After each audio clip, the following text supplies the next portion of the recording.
Hello दोस्तों, मैं आपका बहुत बहुत स्वागत करता हूं आपके अपने channel Indian institute of stock market पर। आज जो है अपन डिस्कस करने वाले लॉन्ग स्ट्रेडल स्ट्रेटेजी के बारे में कि भाई ये लॉन्ग स्ट्रेडल स्ट्रेटेजी क्या होती है, कैसे इसकी वर्किंग होती है, कहां पर इसे इंप्लीमेंट किया जाता है। देखिए बहुत से लोगों क्या करते हैं, अधिकतर रिटेलर्स की क्या सोच होती है मैं आपको बता देता हूँ। वो सोचते हैं भाई एक होता है अपने पास कॉल ऑप्शन, एक होता है अपने पास पुट ऑप्शन, ठीक है। और उन्हें ये नहीं पता होता है कि भाई दोनों को कहाँ जाना होता है, पता है, जीरो की तरफ।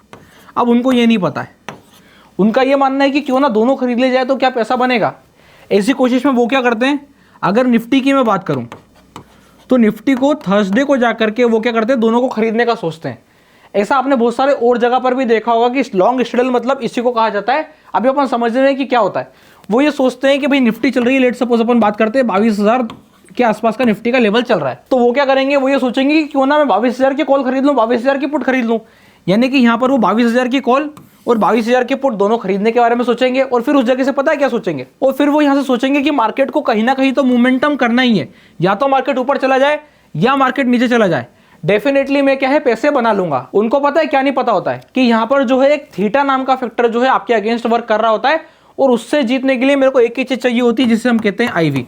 अब आप देखिएगा थोड़ा सा बहुत से लोगों को कॉम्प्लेक्स लग सकता है, पर भाई ये मैं आपको सीधा बेसिक जगह से उठा करके एक एडवांस फॉर्म पे ले जा रहा हूं, जहां पे हम बात कर रहे हैं कि आप थीटा को कैसे काउंटर कर सकते हो। अब बहुत से लोगों को थोड़ा सा कॉम्प्लेक्स लगेगा और बिल्कुल लगना भी चाहिए। तो ऐसी सिचुएशन में मैं आपको सिंपल सी जगह बता दूंगा जहां पे आप जाके ये वाली स्ट्रेटेजी को अप्लाई कर सकते हो, और डेफिनेटली एक चांस बन सकता है कि हाँ हम यहाँ से प्रॉफिट कमा लेंगे। अब ध्यान देने वाली बात क्या है, ध्यान देने वाली बात इस जगह पे ये है कि इसको मुझे स्टॉक्स पे अप्लाई करना चाहिए कि इंडेक्स पर।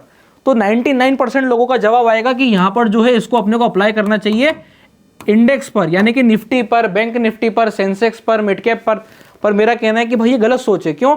क्योंकि इंडेक्स जो है वो कम वोलेटाइल है। जी हाँ बिल्कुल। अब आप बोलोगे इंडेक्स में वोलेटिलिटी तो इतनी ज्यादा आती है कि 2 रुपए का ऑप्शन भी 30 रुपए पहुंचता है। भाई वो ठीक है, वो रेयर केस सिनेरियो है, कभी कभार होता है और एक्सपायरी वाले डे पर होता है। आप इसको क्या देख रहे होते हो, एक्सपायरी वाले डे पर देख रहे होते हो। आप मुझे ये बताओ कि आपने कितनी बारी ये देखा है कि फ्राइडे के दिन 2 रुपए का ऑप्शन 30 रुपए पहुंचा निफ्टी में। तो आपको ऐसा देखने को नहीं मिलेगा।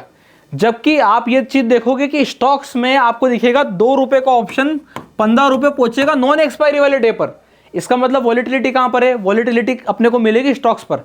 तो मुझे फटाक से अपने आप इस थ्योरी को चेंज कर देना है। अब जितने लोगों ने यहां पर कॉल ऑप्शन बाइंग और पुट ऑप्शन बाइंग एक साथ इंडेक्स पे करना चाहते हैं, उनको अपना थोड़ा सा स्ट्रेटेजी को चेंज करना पड़ेगा। और उनको कहां सरकना पड़ेगा, उनको सरकना पड़ेगा स्टॉक पर।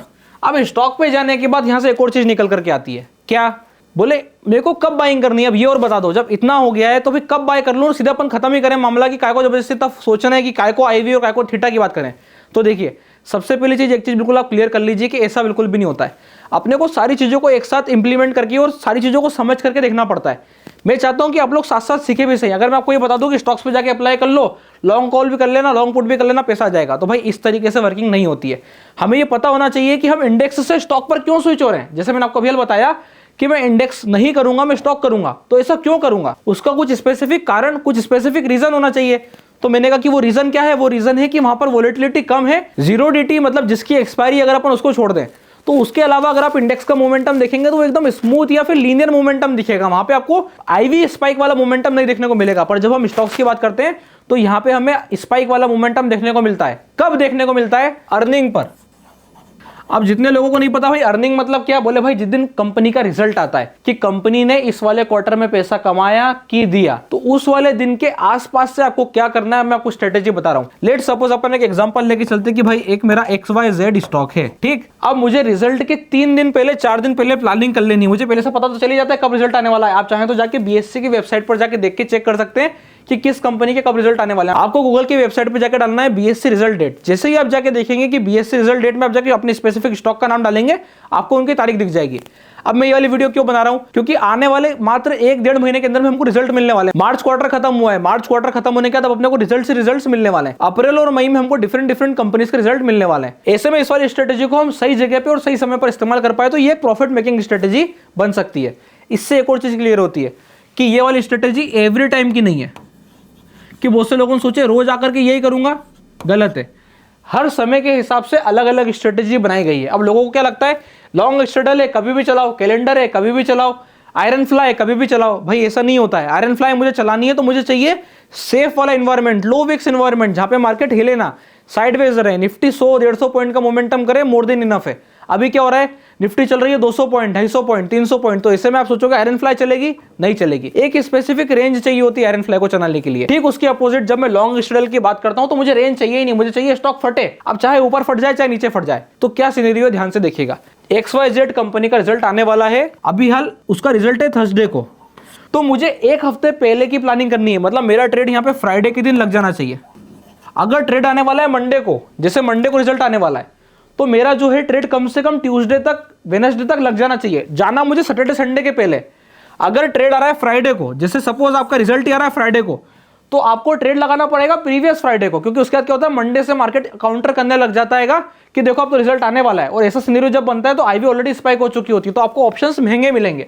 अब क्या करना है, करना मुझे ये है कि जैसे ही मुझे पता चल गया, मैंने आपको नियम बता दिया क्या, मंडे से लगा के फ्राइडे में जो है मुझे प्रीवियस डे में जाके बाइंग करनी है। मतलब सैटरडे संडे पड़ेगा तो सैटरडे संडे के पहले जो भी डे पड़ रहा है, यानी कि फ्राइडे पड़ रहा है, थर्सडे पड़ रहा है और वेडनेसडे पड़ रहा है, तो अगर मंडे को है तो आप जाके वेडनेसडे तक पोजीशन बना लो।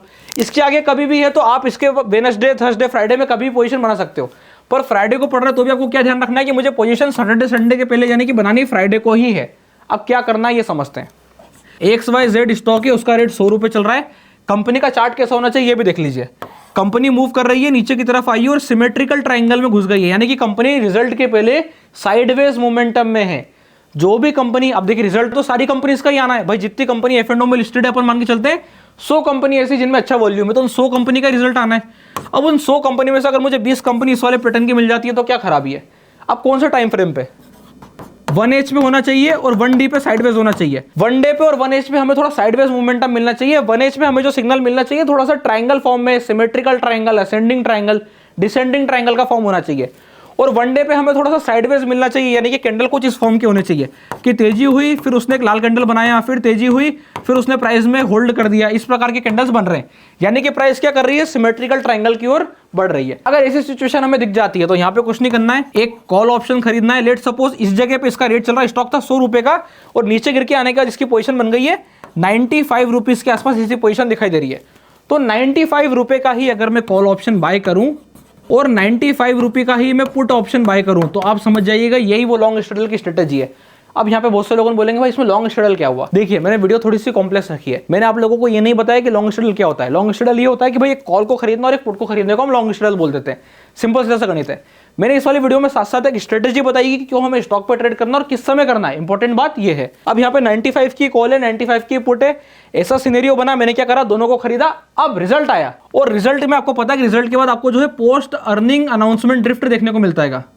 अब ये क्या होता है, इसका मतलब ये होता है कि स्टॉक का रिजल्ट आने के बावजूद भी जो ट्रेडर्स होते हैं, जो स्पेकुलेटर्स होते हैं, वो अंदाजा लगाते हैं कि सिचुएशन बनेगी और ऐसे में आपको स्टॉक का मोमेंटम या तो ऐसा या फिर ऐसा देखने को मिलता है स्पीड से। तो जो वो स्पीड से स्टॉक का मोमेंटम देखने को मिलेगा, हम तो पोजीशन एक हफ्ते पहले बना के बैठे थे, आईवी बनने के पहले पोजीशन बना के बैठे थे। ऐसे में क्या हुआ कि जब वो रिजल्ट आया, सारी सिचुएशन बनी, दोनों के रेट जो अवेलेबल थे, 95 की सी सपोज आपने खरीदी थी 2 रुपए पे और 95 की पी आपने खरीदी थी 2 रुपए 10 पैसे पे।